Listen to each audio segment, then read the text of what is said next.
Welcome to the Thoughtful Leader podcast. My name is Ben Brearley. I'm a leadership coach and the founder of Thoughtful Leader. The Thoughtful Leader podcast is all about short, sharp leadership advice because thoughtful leadership is good leadership. Welcome to episode 200 of the Thoughtful Leader podcast. In this episode, I'm going to be talking about a very important topic, especially at the start of 2023, which is how you can feel more positive at work. Often people return from holidays and they start the new year feeling a bit of drudgery and, I have to go back to work. So let's look at some ways that you can feel more positive at work. And this is not just for the start of a year, but ongoing as well. Let's get into this episode right now. If you've ever wanted to feel more positive about your work situation, you're not alone.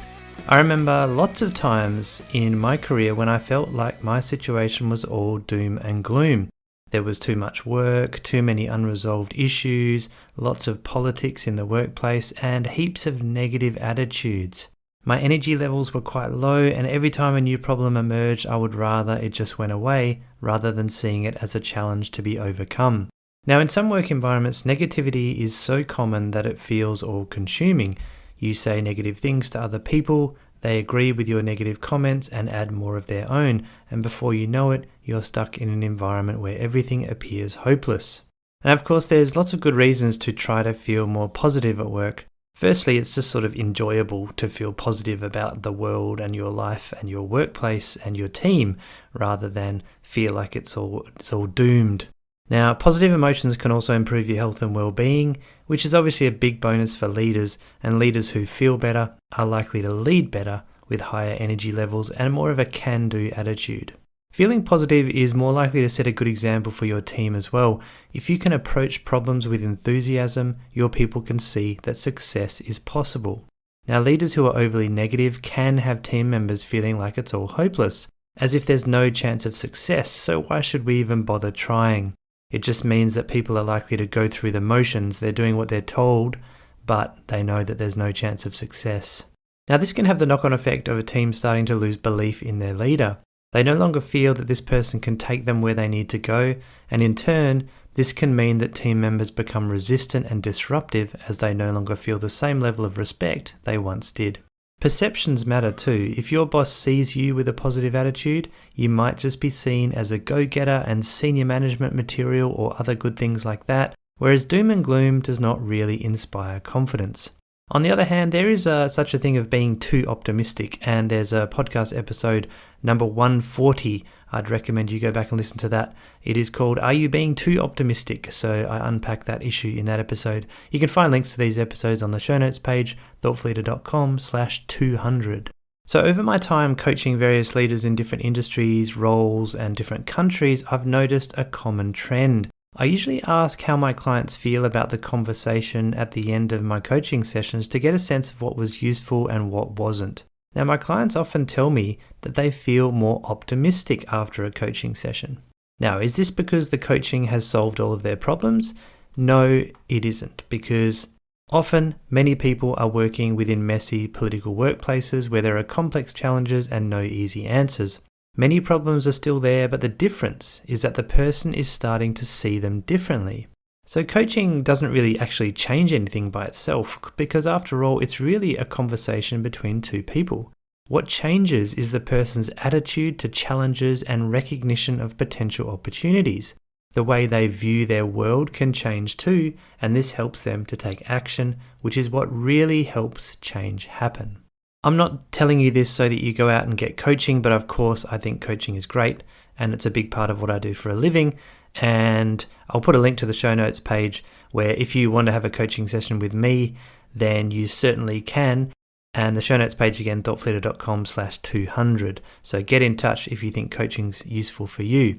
But no, the point here is to see if I can help you take some of the factors that make my clients feel more positive and introduce them into your own working life. So I'm going to go through what these are now.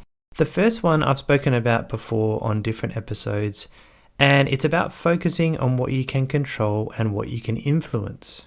So in coaching, we try not to get stuck on things outside of our control. The reason is because we can't really take any actions on those things. If we keep focusing on all the things we can't do much about, we start to feel powerless and defeated. And that's why it's important to spend a little time mapping out what we can influence and spend more time thinking about those things. Now, a good way to do this is through the simple sphere of control model.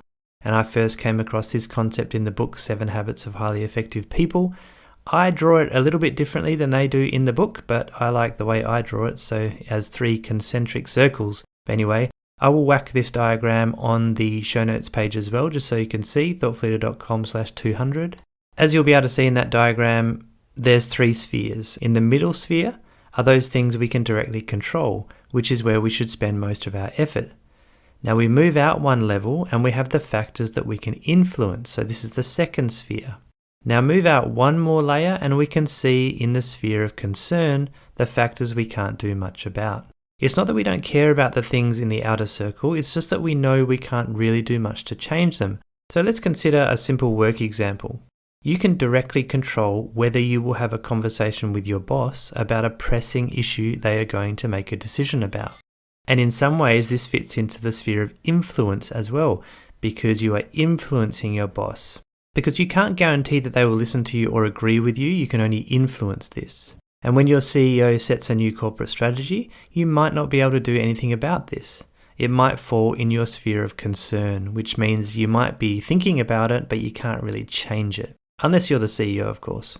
So as a quick exercise, I'd encourage you to take a piece of paper and map out the 3 circles. So draw 3 circles inside of each other, and concentric circles that is, and map out what's in your 3 circles at work. So focus your effort from inside to outside.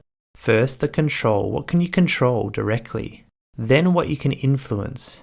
And then map out the things that are in your sphere of concern. So you want to remain aware of these things, but you don't want to dwell on them because you can't make much change here. Now, doing this exercise can simplify your world and help you channel your effort where you can be the most effective. The second thing that I do with my coaching clients is develop a plan. So another critical part of coaching is the development of actions, and these are specific steps that you can take to make some sort of change, which will get you closer to where you'd like to go. But just having a plan doesn't guarantee success, of course. However, if you don't have any actions, it's difficult to see the possibility of any change. Actions will help you feel more in control of your own destiny and will help you to show your people that you have a direction to follow. Having a set of actions also helps you to feel proactive and empowered. And you may just find yourself starting to think, I'm not just sitting around waiting for something to happen, I'm actually doing something about this. To develop your plan, you need to focus on what you would like to achieve. Then it's a case of breaking the bigger goal down to the steps needed to get there. You'll start to feel more positive and hopeful because you're taking control and actually trying to do something about your situation instead of just sitting back and playing the victim. And on that note, I have a good article about whether you have a victim leadership mentality. You can find that on the show notes page, thoughtleader.com/200. Many leaders, when they get down in the dumps and start to lose confidence or hope, they start to become very passive. They don't actually do things that will lead to good outcomes. They don't have a plan for the future, and they don't take proactive action. And this is when your leadership can really suffer, and you'll start to feel a lot more negative at work. Now, the third critical factor in feeling more positive at work is by finding support. Finding support is the third critical factor. And I find it helps my coaching clients feel more positive about their situation. And in this case, support comes in several forms. So this includes finding someone to listen. Having someone to listen who understands your context can be extremely helpful so that you don't feel like you're going it alone, always by yourself. You also want to test your thinking. It's important to find someone who can act as a sounding board, someone who you can test your thinking with and bounce ideas off. And the third thing that's really useful about having support is someone who can hold you accountable. Now, if we're only accountable to ourselves, we sometimes fail to take action because we know we're only letting ourselves down. But if someone else is invested in our progress, this can sometimes be the push we need to try harder and to do what we said we would do. So the real question here is, where do we find this sort of support? So the couple of places I'd suggest is you might find it in a trusted current or former colleague. You might find it in a mentor or a coach. And if you're lucky, you'll find it in your own manager. And ideally, it will be someone you trust who can be honest with you, provide you useful feedback, and offer advice where needed. This support will help you to feel more positive because you will have someone to think with. That is, you aren't just doing it all on your own, which can lead to self-doubt as you start to ask yourself, am I on the right track? Going it alone can feel very isolating and have you second-guessing yourself, which is why this support is so important, and it will help you to feel a lot more positive about your situation. So in combination, these three factors I believe can help you feel much more positive at work. Focusing on what you can control, developing specific actions or a plan of action, and gaining support will combine to help you feel more positive about your situation. It's empowering because you feel as if you're taking control of your own destiny. Now, your problems won't magically disappear, but even in the face of challenges, you'll hopefully feel more hopeful, optimistic, and certain that you're on the right path because you're actually trying to do something to impact and improve your situation. I'd love to get your thoughts on this. What factors have made you feel more positive in your leadership role? Leave them on the show notes page in the comment section. That would be great. thoughtfulleader.com/200. I'd love to hear any that fall outside of these three categories and what they are and how they impacted you. Thank you for listening once again. I really appreciate it. And I hope you're having a good start to 2023.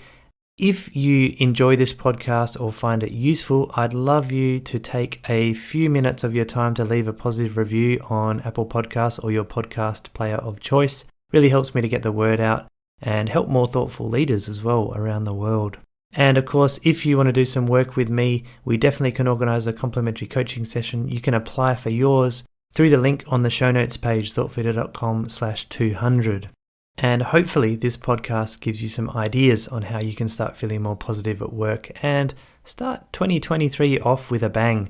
But if you're listening to this not at the start of the year, doesn't matter. We can make positive change at any time in the year. We don't have to wait for big milestones. All right. Thank you once again for listening. Keep up the thoughtful leadership. Take care of yourselves and your teams. And I'll be back next week.